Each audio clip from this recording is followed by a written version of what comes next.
What is going on, my broskiis? My name is Toadski and I am back again, here to bring you guys yet another One Piece Treasure Cruise video. And in today's video, guys, I'm going to be breaking down each of the 5 stages of the COLISEUM ALVIDA, and I'm just going to show you guys what you guys should be expecting. And also at the end of the video, I will be suggesting a couple of teams that you guys might be able to build in order to actually beat the final stage against ALVIDA herself. So without further ado, guys, let's get straight into the video. So first off, as we like to do, let's go ahead and break down this brand new COLISEUM unit, Lady ALVIDA Peerless Beauty. So this ALVIDA unit is a 5-star unit that does evolve from a droppable 4-star character and is a quick striker free spirit character. Now at max level, at level 99, ALVIDA has 2092 health, 1000 attack and 307 recovery. So overall the stats are a little bit low, only 1000 attack, which is a little bit of a shame. And her health is only just over 2,000. Her recovery is pretty decent at 307 though. She has 30 cost though, and she has 3 socket spots. Now, her captain ability, probably not that good. Boost the attack of quick characters by 2 times and reduce damage by 10%, so not really a good captain ability at all. But her special ability, which is actually really cool, it will max at 14 turns, and it deals 13 times its character's attack and quick damage to one enemy, and then reduce damage received by 75% for 1 turn, and then amplify the effects of orbs by 1.5 times for 1 turn. So overall, her special is actually really good, giving you an orb boost and also a 75% damage reduction. So honestly, I think she's honestly one of the better units in the COLISEUM. I definitely recommend that you guys should try and max her out because she can be used on a variety of different teams, and also damage reduction units are just very important in One Piece Treasure Cruise. So I highly recommend, if you guys have the time to farm this unit, definitely try and max her out. So here we are at round number 1 versus Nami. Now this Nami was like a special edition rare recruit Nami that came out, and this specific Nami here is a dex unit and has 1.58 million HP, and will attack you every single turn for 41-45 damage. Now she doesn't actually do that much, however, when she does fall below a certain health, she will activate a shield. That means she takes no damage for a certain amount of time. So when she falls below 70%, she will activate the shield, where she takes no damage for a single turn. The same thing is activated under 40%, but if you get her under 20%, she will actually go ahead and disable all damage for 3 turns. So definitely not what you really want, considering that she is attacking every single turn. One good thing about her is that you actually can delay her, which is really nice. So you can go ahead and bring Golden Pound Usopp or whatever you want. However, her preemptive attack is really annoying. It makes it so that strength units get their attack halved. So either don't bring strength units, or you can go ahead and bring a unit that lowers your attack, like one of the general zombie characters, the green one I believe it is, where you can activate his special, it will lower your crew's attack, and I believe when you enter this room, it will be not overwritten through Nami's preemptive attack. So you can just lower your own attack for like 1 turn, and then you can just move on with the rest of the dungeon with your strength units with regular attack power, rather than getting halved attack. I believe that will work for round number 1 against Nami. But overall, even without strength units, she is pretty easy to take down, considering she has 1.58 million HP. So there are a variety of teams that should be able to deal more than enough damage in order to take down this Nami character. Moving on against Caroline on round number 2. So Caroline here is surrounded by 3 int units as well, and she has herself 2.5 million HP and an attack power of 8,202, and she'll attack you every 2 turns on a 2-turn cooldown. Now her preemptive attack will swap all your orbs into either empty orbs or recovery orbs, and if you have a recovery orb or a tandem orb on your crew, it actually will keep that on your crew as well, so that's just a note as well. And she also applies a 99-turn debuff protector, so don't even try and delay her or bring anyone that poisons her or try and lower her defense. That does not work. Now after the first turn, she'll actually swap all your orbs into either int orbs or bother orbs. Now, you know, you could definitely use more orb converters as well, definitely for that first turn where you're getting empty and recovery orbs. Definitely one that comes to mind would be Raid Boss Kuma, really strong, giving you all matching orbs, and a 1.75 times orb boost would be really nice against Caroline on this stage right here. And if she falls below 50% HP, she will despair your captains for 5 turns, so you definitely don't want that to happen either. And when she falls under 20% HP, she will actually heal all the way back up to 80% health. So you do have to keep that in mind. Definitely try and take down probably the mobs that surround her first, and then try and focus your attacks on Caroline herself. But she is quite tanky. She has 2.5 million HP, so she's not going to go down that easy. So definitely bring someone with a lot of health. I reckon one of the better teams to actually beat this with probably would be a double Garp team, and you can go ahead and, or you could just bring like a Garp and then a friend Strongword Shanks, and you could go ahead and, you know, knock down her HP just below 50% or just above 50%, and then try and burst her down so that you don't get despaired for 5 turns. That would be really, really bad.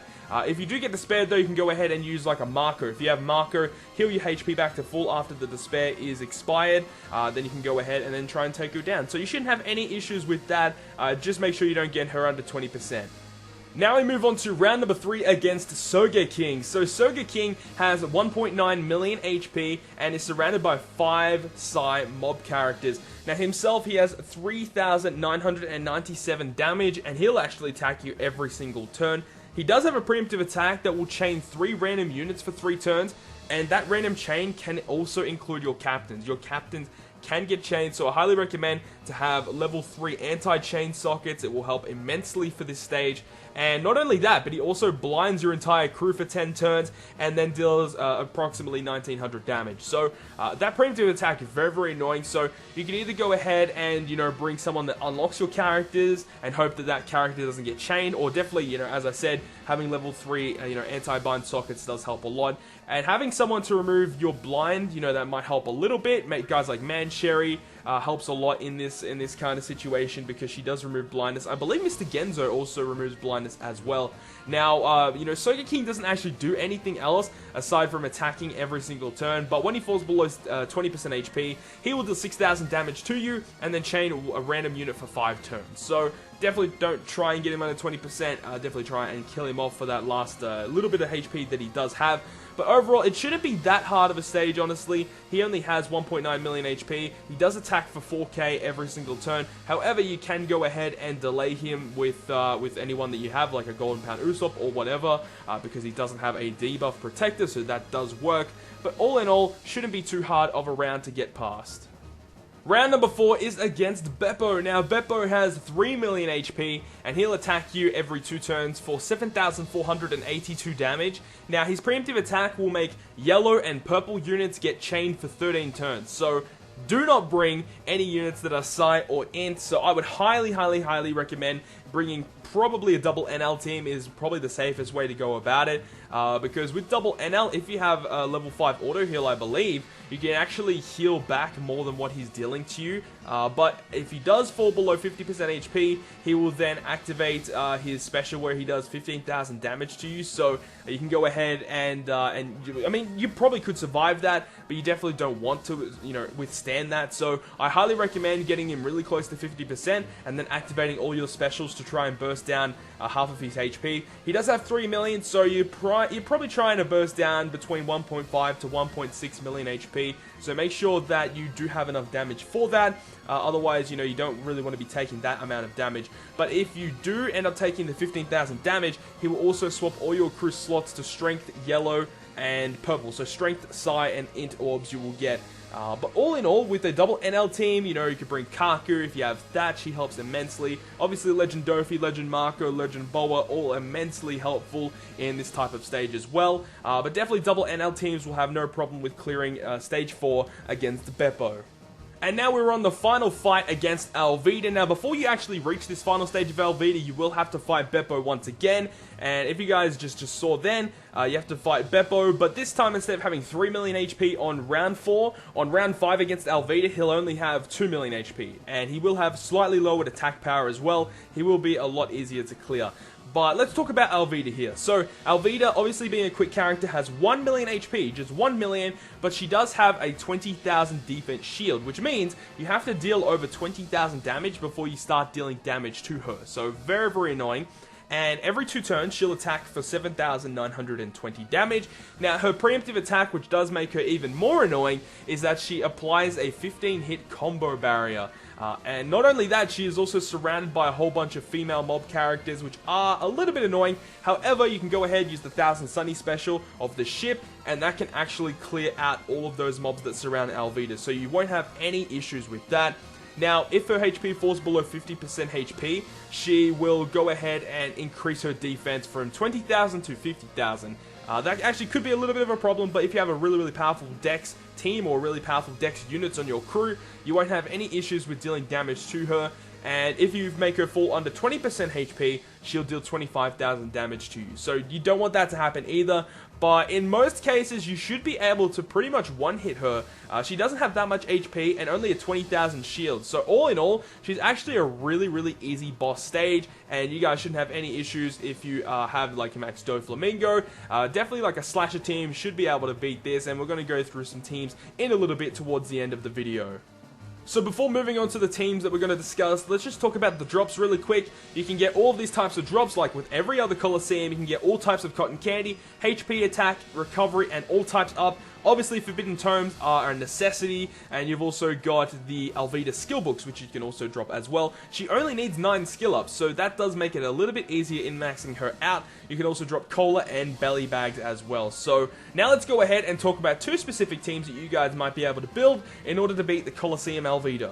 So here are the 2 teams that I would recommend you guys to build in order to actually beat Coliseum ALVIDA's final stage. Now, the first team that we're going to discuss is the tanky slasher team with the double Doflamingo with the coffin boat ship, giving you so much HP. I believe you'll have around about 60,000, I believe, maybe even more than that. You're going to have a lot of health, maybe 80,000, a lot. And the way that this team works is that when you reach the Beppo stage, you want to go ahead and use Mihawk, and it'll cut down 30% of his health, obviously. And if you really want to, you can go ahead and use Inazuma if you make him fall under 50% HP and you're about to take that 15,000 damage. You can go ahead and use Inazuma to block a lot of that damage out. And then once you have like a couple of good quick orbs, you can swap them around with Doflamingo special and 2 times orb effectiveness to try and knock down Beppo as quick as possible. But when you move into the final stage against ALVIDA, that's the most easiest part. You can go ahead and use Brook for a little bit of recovery, but Brook also has another effect that can halve the defense of all enemies. So that's going to help a lot in trying to knock down ALVIDA a lot more quicker. You've obviously got the Strongward Zoro there, which can go ahead and give you a lot of Dex Orbs. He guarantees you 3 Dex Orbs, and then use your second Doflamingo to give those Dex Orbs to your Dex characters, and then obviously you're going to be getting 2 times Orb effectiveness as well. So with this specific team, you're going to have a lot of health, so you can take a lot of hits, so stalling is not going to be an issue,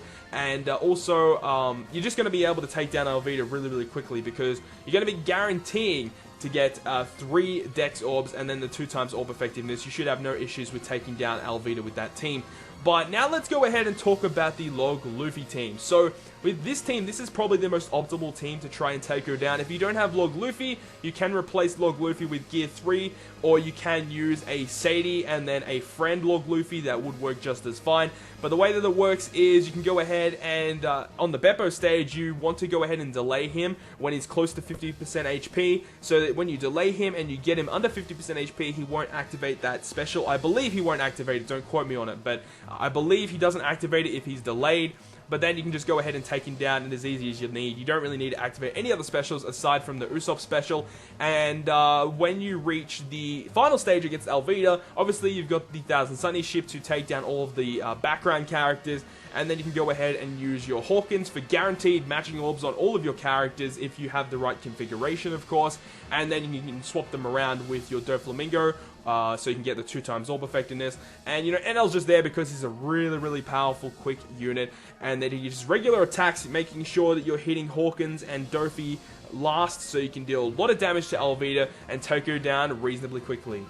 So that is going to end today's video, guys. I hope you guys did enjoy this video, and if you guys did, make sure to smack the like button down below. And if you want to stay up to date with all the content I post on my channel, including more One Piece Treasure Cruise content, make sure to hit the subscribe button down below. But other than that, guys, I will see you guys within the next video.